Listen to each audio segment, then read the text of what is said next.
Hello everyone, কী অবস্থা সবার? So আজকে যে টপিকটা নিয়ে কথা বলবো এটা খুবই রিসেন্টলি আমার একটা অবজারভেশন। ফেসবুকে এক ইউএক্স ডিজাইন কোর্সের ইনস্ট্রাক্টর, তিনি ফটোশপে মানুষকে ইউএক্স ডিজাইন শেখান।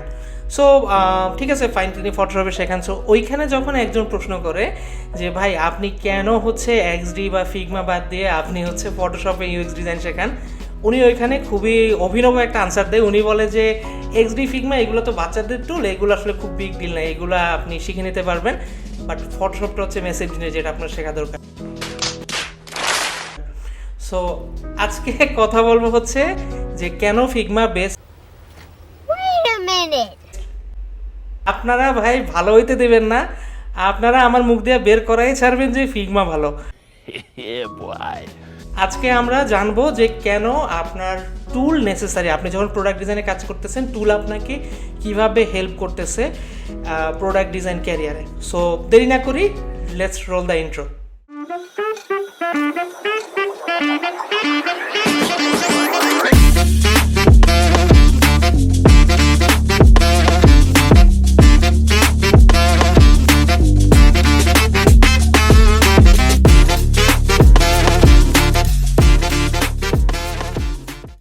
সো এখন ফার্স্ট অফ অল একটা কথায় আসি, সেটা যে অনেকেই বলবে, অনেক জায়গায় দেখবেন যে বলে যে টুল কোনো বিগ ডিল না, টুল আপনি শিখতে পারবেন, টুল আসলে ওভাবে ম্যাটার করে না। ভাই, টুল ম্যাটার করে না। আপনি প্রোডাক্ট ডিজাইন যখন শিখতেছেন সেটার ক্ষেত্রে টুল ম্যাটার করতেছে না, বাট দ্য থিং ইজ আপনি যখন রিয়েল লাইফে প্রোডাক্ট ডিজাইনটার ইমপ্লিমেন্টেশনটা করবেন তখন আপনি কোন টুলের উপর করতেছেন এটার উপর কিন্তু আপনার এফিসিয়েন্সি ম্যাটার করে।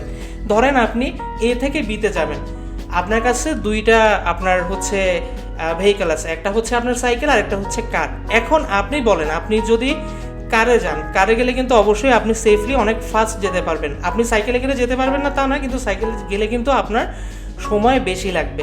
সো এফিসিয়েন্সির ক্ষেত্রে ভাই ডেফিনেটলি একটা টুল কিন্তু আপনাকে হেল্প করে আপনার গন্তব্যে অনেক দ্রুত পৌঁছাতে। সো আপনাকে একটা কাজ দেওয়া হলো, ধরেন আপনি যদি সেই কাজটা 1 ঘন্টায় করতে চান আপনি করতে পারেন, বাট আপনি যদি 10 মিনিটে শেষ করে ফেলতে পারেন আপনার তো লস নেই। সো টুল এফিসিয়েন্সি বেটার করতে হেল্প করে, এবং প্রত্যেকটা কোম্পানি কিন্তু চায় যত আপনি বেটার ওয়েতে তাকে আউটপুটটা দিতে পারেন। সো ওই এন্ডে চিন্তা করলে টুল কিন্তু অবশ্যই আপনাকে আপনার নির্দিষ্ট গোলে পৌঁছাতে হেল্প করে। আচ্ছা, সেকেন্ড পয়েন্ট অপটিমাইজেশন। অপটিমাইজেশন কি?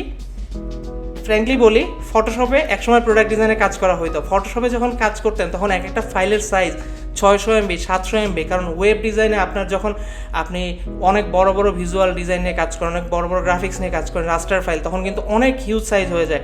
সো এইটা কিন্তু অপটিমাইজ না। আর ফার্স্ট অফ অল ফটোশপ কিন্তু কোনো প্রোডাক্ট ডিজাইন টুল না। ফটোশপ কোথাও নিজেকে ক্লেম করে না প্রোডাক্ট ডিজাইন টুল হিসাবে।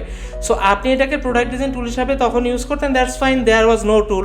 বাট এখন আপনি যদি এইটা নিয়ে কাজ করেন সেক্ষেত্রে ফাইলের সাইজ হিউজ হয়, অনেক ক্ষেত্রে দেখা যায় আপনার কিন্তু অনেক ধরনের ইস্যু ক্রিয়েট হয় বা ফাইলটা অপটিমাইজড হয় না, এবং আপনি যে হার্ডওয়্যারের কাজ করতেছেন ওই হার্ডওয়্যারটা সাপোর্ট নাও করতে পারে। সো এই এন্ড থেকে আপনি যদি বেটার টুল ইউজ নাই করেন তাহলে ভাই আপনার কিন্তু দিন শেষে আপনি এই ধরনের ঝামেলায় পড়বেন, অপটিমাইজেশন রিলেটেড ইস্যুতে পড়বেন। আচ্ছা, এইটা ছিল আমার সেকেন্ড পয়েন্ট। এবার 3 নম্বর পয়েন্টে যদি আসি, সেটা কিন্তু অবশ্যই ডেফিনেটলি আপনার ফাইলের ব্যাকআপটা কিন্তু ম্যাটার করে। আপনি প্রোডাক্ট ডিজাইনে কাজ করতেছেন, মাল্টিপল ফাইল নিয়ে নাড়াচাড়া করতেছেন, কিন্তু দিন শেষে আপনার এরকম ইস্যু কিন্তু খুব কমন আমি দেখছি ফটোশপে হয়, যে আপনার ফাইল করাপ্ট হয়ে যায়, এটা হয় সেটা হয়, হাজার পদের ঝামেলা। সো এই যে জিনিসগুলা এই জিনিসগুলো কিন্তু আপনার আস্তে আস্তে যত দিন গেল তত কিন্তু আপনার নতুন নতুন আপডেট আসছে। ইভেন এখন ফিগমার কথা চলে আসতেছি, এখন এই যে ফিগমাতে সব কিছু কিন্তু ওয়েবে হয়, রাইট? সব কিছু যখন ওয়েবে হয় তখন কিন্তু আপনার লোকাল কোনো ডিপেন্ডেন্সি নাই। আপনার যদি একটা ওয়েব ব্রাউজার থাকে, আপনি দুনিয়ার যে কোনো জায়গা থেকে আপনি ফিগমা ব্রাউজ করতে পারবেন, এবং সেটা কিন্তু আপনাকে সব ধরনের টুলের ফ্যাসিলিটি দিচ্ছে। সো কেন ভাই আপনি লোকালি ফাইল রাখবেন এবং ওই ফাইলের ব্যাকআপ, ফাইলের কোয়ালিটি নিয়ে চিন্তা করবেন? আপনি কিন্তু ইজিলি এই জিনিসটা রিমুভ করতে পারেন আপনি যদি লেটেস্ট টুলটা ইউজ করেন। আচ্ছা, 4 নম্বর পয়েন্ট আপনার ডিজাইন সিস্টেম। আগে ডিজাইন ফটোশপে হইতো, কোনো প্রবলেম নাই, কিন্তু এখন কিন্তু আমরা স্ট্রাকচারাল ডিজাইন সিস্টেম মেনটেন করেই বড় বড় প্রোডাক্টে কাজ করি। আমার একটা প্রোডাক্টের ক্ষেত্রে হয়তো আপনার হচ্ছে স্টাইল গাইডলাইন একটা ফাইলে থাকে, আইকন একটা ফাইলে থাকে, কালারটাকে আমি আলাদা করে রাখতেছি, কারণ দেখা যায় যে একটা কোম্পানির ক্ষেত্রে আপনার মাল্টিপল প্রোডাক্ট লাইন আপ থাকে।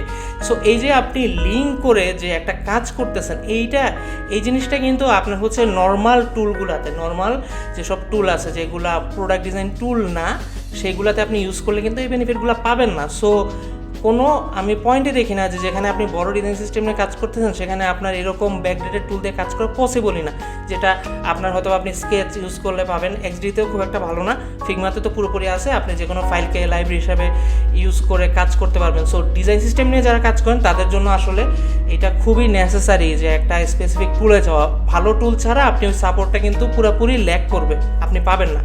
আচ্ছা, এরপর যেটা সেটা হচ্ছে যে ডেভেলপার হ্যান্ড অফ। এখন ভাই আপনি চিন্তা করেন যে আগে যখন ফটোশপে কাজ করতেন তখন কি করতেন, স্লাইস করে অ্যাসেট আপনি দিতেন, কি পরিমাণ যন্ত্রণা ছিল চিন্তা করেন। ডিজাইনও করব, ডিজাইন শেষে আবার হচ্ছে আমাকে ওই জিনিসগুলোকে স্লাইস করে কোথায় আইকন আছে, কোথায় অ্যাসেট আছে, এই জিনিসগুলো দেওয়া লাগে। তারপর ক্যালকুলেশন কিন্তু দিয়ে দিত না, কারণ ফাইলটা ডেভেলপার একটা ফটোশপে ওপেন করতো, সেখান থেকে সে একটা ক্যালকুলেশন তার মতো করে নিয়ে কিন্তু কাজ করতে হইতো, বা আপনার আউটপুটটা বেটার আসতো না। এই প্রবলেম একমাত্র সলভ এখন এসে হয়েছে যখন ফিগমাতে আপনার ফাইলটাতে জাস্ট ক্লিক করলে আপনার মেজারমেন্ট সব কিছু দিয়ে দিচ্ছে। সো এই যে একটা ব্যাপার, এখানে আপনি ডিজাইন করে মাশাআল্লাহ ছেড়ে দিলেন, এরপর আপনার কোনো চিন্তা নাই, কিন্তু আপনি কিন্তু রাইট টুলটা যদি ইউজ না করেন সেক্ষেত্রে কিন্তু ডেভেলপারের এই ফাইলটাতে অ্যাক্সেস করতে প্রবলেম হবে, which is very very important fact. So এই যে ভাই এইটা হচ্ছে আমার 5টা কনসার্ন, এর বাইরেও হাজার কনসার্ন আছে, কথা বলে সারা রাত চলে যাবে। আর একটা ডিজাইন টুল একদিনে আসে নাই, এই টুলটার কিন্তু আপনার নেসেসিটি অনেক আগে থেকেই ছিল, বিভিন্নভাবে রিফাইন হয়েছে। একসময় মানুষ স্কেচ ইউজ করতো, আপনার আরও অনেক টুল ছিল, আপনার ইনভিশন ছিল, তারপর আপনার হচ্ছে এক্সডি আসলে এক্সডি এখানে রাখা উচিত না, এক্সডি রাখলে এক্সডি যারা ইউজ করে তারা আমার মাইট দিবে, এটা নিয়ে কথা বলা যাবে না, হোয়াটএভার।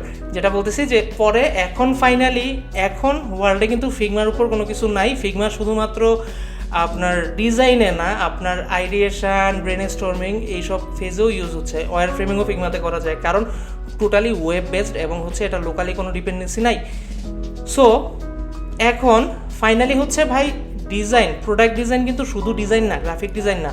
সো যখন আপনি কাজ করতেছেন একটা হিউজ অংশ আপনার থাকবে রিসার্চে, আইডিয়েশনে। সো ওই পার্টটা যখন করতেছেন ওই পার্টের জন্য কিন্তু আপনার একটা সময় নির্দিষ্ট থাকে। সো এই পার্টে আপনি যত প্রোডাক্ট ডিজাইনে এফিশিয়েন্ট হবেন, আপনি কিন্তু অন্য সময়টাকে আপনি রিসার্চে দিতে পারবেন। সো আপনি কিন্তু বেটার ওয়ে আনলক করতেছেন, আপনি অনেক সময় চাইলে বাড়াই নিতে পারতেছেন রিসার্চের জন্য। সো এইটা কিন্তু একটা ব্রাইট সাইড আমার মতে, যে ডিজাইন করাটা যতটা ইজি হবে তত কিন্তু আপনার জন্য এটা নিয়ে রিসার্চ করার সময় বেশি পাবেন, আপনি এটা নিয়ে অন্যান্য প্রবলেমের সলিউশন চিন্তা করতে পারবেন। So that's a bright side. এবং অ্যানাদার ব্রাইট সাইড এবং লাস্ট অফ অল, যে দুনিয়া পুরাটা কিন্তু যেই ট্রেন্ডে চলবে এবং যেই টুলটাকে অ্যাডপ্ট করবে, বেটার যেটা হবে সেটাই কিন্তু নিড থাকবে। আপনি এখন জবে যান, যে কোনো জায়গায় যান, আপনি কিন্তু ফিগমাকে পাবেন হচ্ছে মাস্ট হ্যাভ স্কিল হিসাবে। এটা কিন্তু লাগেই, ফিগমা যারা পারে তাদেরকেই নেওয়া হইতেছে, যে কোনো জবে, যে কোনো জায়গায় যান, ফিগমা হচ্ছে একদম প্রথম আপনার প্রেফারেন্স, এর বাইরে কিছু নেই। সো আপনি অন্য একটা টুল শিখলেন, ফটোশপ শিখলেন, কিন্তু কোনো আপনার কারোর নিড নাই, আপনি শিখে কী করবেন? আপনি সব কিছু বাদ দিলেন, আপনি চিন্তা করলেন আচ্ছা আমি ফটোশপ আঁকড়ায় বসে থাকবো, লাভ তো নাই। সো ভাই এইটাই ছিল আজকের ভিডিও, বেশি বড় করব না। জিনিসটা হচ্ছে যার যেটা খুশি শিখেন, আমারই কেউ মারেন না। জিনিসটা হচ্ছে ফিগমা শিখলে আগায় যাবেন। ফিগমাতে অনেক টুল আছে, অনেক ফিচার আছে যেগুলো আপনাকে এফিশিয়েন্ট করতে হেল্প করবে, which is so better in মানে লঙ্গার টার্মে আপনি যত কাজ করবেন হেল্প হবে।